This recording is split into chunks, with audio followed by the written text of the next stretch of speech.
नमस्कार, आप देख रहे हैं आज तक डिजिटल और मैं हूं आपके साथ अनूप आकाश वर्मा और मेरे साथ हैं क्राइम तक के डिप्टी एडिटर चिराग गोठी। चिराग, बहुत बहुत स्वागत है आपका। एक हत्याकांड है हाल के दिनों का तो नहीं है, हत्या तो 2 साल पहले हुई, लेकिन खुलासा अब हुआ है। मामला दिल्ली का है और दोनों ही पुलिस में थे। जिसका कत्ल हुआ वो भी, जो जो कातिल बताया जा रहा है वो भी। ये पूरा मामला है क्या कि 2 साल बाद कैसे इस पूरे मामले का खुलासा हुआ है? ये दरअसल मुखर्जी नगर का मामला है जिसमें एक लड़की थी जिसका नाम मोना था। ठीक है।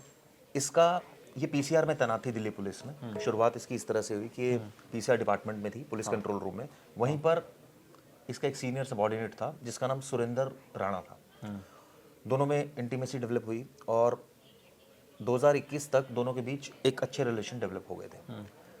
एक टाइम ऐसा है, चीज़ें बिगड़ी भी इनके बीच में। वो इससे शादी करना चाहता था, उसने इनकार कर दिया।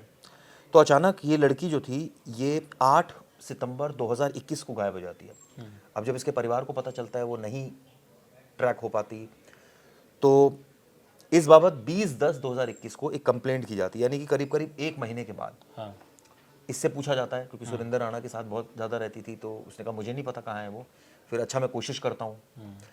इस दौरान इसका फ़ोन ऑन था लड़की का। तो किसके पास था?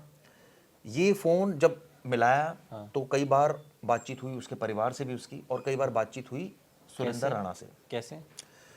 फ़ोन दरअसल इससे जो बात हुई, इसने कुछ रिकॉर्डिंग्स जो है जो सुरेंद्र राणा ने इसके परिवार को भेजी कि मेरे से लड़की की बात हुई और ये देखिए रिकॉर्डिंग है। अच्छा। वो जब फ़ोन मिलाते हैं तो वो फ़ोन उठाती नहीं है।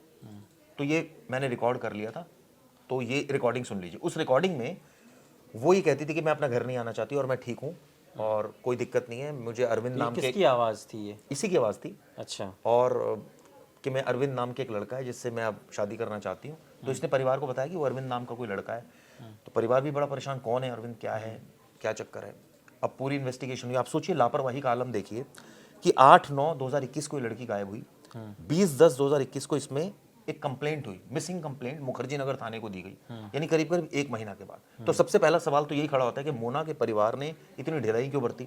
आपका अगर कोई बच्चा नहीं मिल रहा है, हाँ, 1 महीने तक आप कैसे धैर्य रख सकते हैं? धैर्य कैसे रख सकते हैं? आप तो 24 घंटे नहीं रह सकता। एग्रेसिव हो जाएगा आदमी। हम जैसे आदमी, हमारे व्यूअर्स हैं जो एग्रेसिव हो जाएंगे, थाने में जाकर हंगामा करेंगे। लेकिन खैर इसमें क्यों हुआ, इसके तो ये बाद बता रहे हैं कुछ कि क्यों ये 1 घंटे तक सोते रहे, एक महीने तक सोते रहे? ये कह रहे हैं कि वो हमें सुरेंद्र राणा बता रहा था, बात करवा रहा था, हमें ऑडियो रिकॉर्डिंग्स भेजता था, तो हमें लगता था कि वो अपनी मर्जी से चली गई है। अच्छा। क्योंकि पहले वो लड़की पीसीआर में थी दिल्ली पुलिस के, उसके बाद उस लड़की का सिलेक्शन यूपी पुलिस में हुआ था, सब इंस्पेक्टर, और अब वो यूपीएससी की तैयारी कर रही है। हाँ, ठीक है। तो इसके बाद ये बताते हैं कि करीब करीब ये पूरा मामला चलता रहा और 2 साल बीत गए। आप सोचिए 12/4/2023 को ये मामला दर्ज हुआ मुखर्जी नगर में फाइनली, यानी 12 अप्रैल को ये मामला दर्ज होता है इसी साल। आप सोचिए 2 साल तक परिवार भी परेशान, फ़ोन नंबर ऑन है, उसके बैंक अकाउंट एक्टिव है। अच्छा, फोन नंबर ऑन है, लेकिन घर वाले तो चूंकि जब मर चुकी तो बात कैसे होगी? लेकिन जो कातिल, तथाकथित कातिल है, वो अपनी बातचीत की ऑडियो सुनाता है कि देखो मेरी तो बात हुई थी उससे, मेरी तो बात हुई थी। यही है ना? हाँ, यही बात है। सुनाता है कि देखिए बात हो रही है, वो तो कह रही है कि मैं अपने खुद ही गई हूँ अपनी मर्जी से और आ जाऊंगी, आप टेंशन मत लो।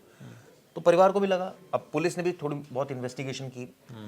जब नंबर को ट्रैक किया गया तो बार बार नंबर बंद हो जाता था, तो वेरियस लोकेशंस आती थी, कभी यहाँ की, कभी वहाँ की, कभी वहाँ की, अलग तो अलग मोबाइल उसी के पास रहता था, लड़के के, जो कातिल, तथाकथित कातिल है। तथाकथित कातिल है। हाँ।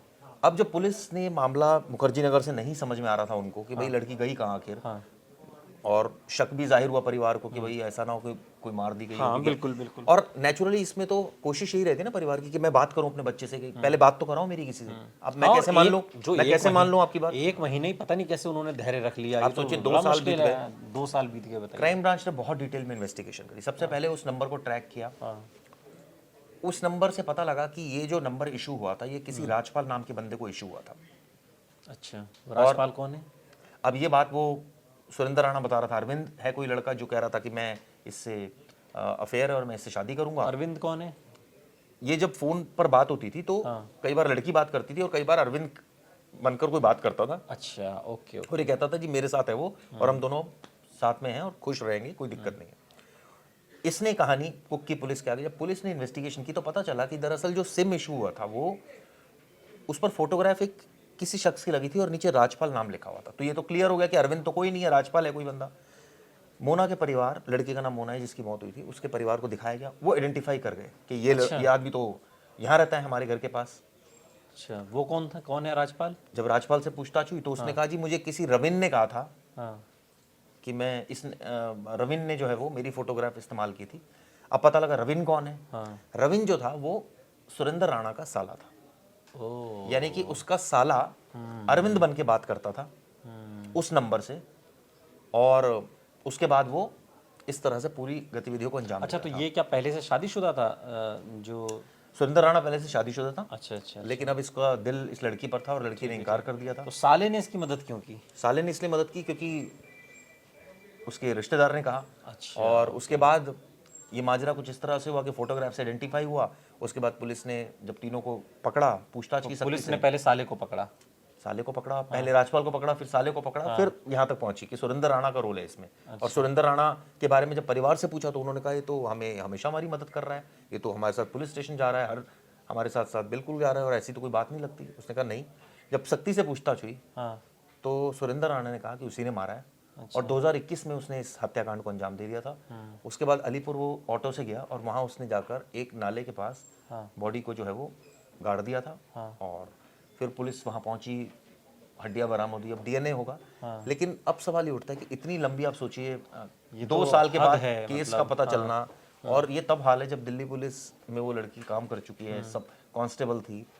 और जब जांच हुई तो पता चला कि जी फोन भी उसका चालू था। कई जगह ऐसा हुआ कि होटल में एंट्री थी और वहाँ वो किसी और लड़कियों को भेज देता था और डॉक्यूमेंट उसके यूज करता था। तो अब जब किसी से पूछा जाता था कि ये कौन लड़की आई थी, तो वो नाम बताते थे मोना आई थी, क्योंकि डॉक्यूमेंट मोना के होते थे। तो अब पुलिस को शक होता था कि ठीक है यार, हो सकता है मोना ही आई हो। तो आप सोचिए पुलिस इसमें आखिरी सवाल चिराग कि इसमें पुलिस की तरफ से कहाँ कहाँ इसमें कमजोरी पाई जाती है कि जो आमतौर पर पुलिस की तरफ से चूक नहीं होनी चाहिए थी? देखिए, सबसे पहली बात, एक तो महकमे का मामला था ये। जब ये कंप्लेंट दी गई, हाँ, यानी कि 8 तारीख को जब लड़की मिसिंग थी, तो ये 20/10/2021 को क्यों कंप्लेंट दी गई? जब 8/9/2021 को लड़की गायब थी, यानी 1 महीने के बाद क्यों कंप्लेंट दी गई? क्या घर वाले भी कहीं ना Obviously, कहीं आप ये confused सोचिए, रहे या हाँ। लेकिन फिर भी धैर्य कोई नहीं रख सकता जिसका बच्चा एक महीने मैं से तो एक लापता लाइन हो। में एक चीज बता रहा हूँ, अगर वो गायब थी, उसकी कोई ऑडियो सुनाई जा रही है, तो आप उससे कहते हैं मेरी लाइव बात मेरी कराओ, बात बात कराओ। बिल्कुल बिल्कुल सही बात है। मैं ऑडियो थोड़ी सुनता रहूंगा उसकी, कब आपने रिकॉर्ड की ऑडियो, किस, पता चला कि सारी एडिटेड ऑडियो इसने इस्तेमाल की। उसके बाद आप सोचिए कि 2023 अप्रैल में जाकर जो मामला है, मुकदमा दर्ज हो रहा है इस मामले में मुखर्जी नगर में, यानी नॉर्थ वेस्ट डिस्ट्रिक्ट। 2 साल लग गए मुकदमा दर्ज होने में, 2 साल से भी ज्यादा बल्कि।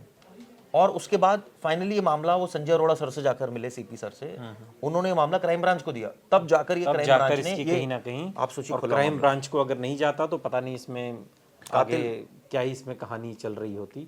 लेकिन फिर भी एक बात तो साफ है कि कभी इस तरह की कोई बात किसी के साथ ना हो, ईश्वर की कृपा से। लेकिन अगर आप इस मुसीबत में फंसते हैं तो कम से कम धैर्य तो मत रखिए, पुलिस को तत्काल सूचित करिए और उसमें कार्रवाई करवाइए, क्योंकि कई बार हम जिस पर सबसे ज़्यादा भरोसा करते हैं, दरअसल सबसे ज़्यादा शक, सबसे पहला शक ही उस पर करना चाहिए होता है।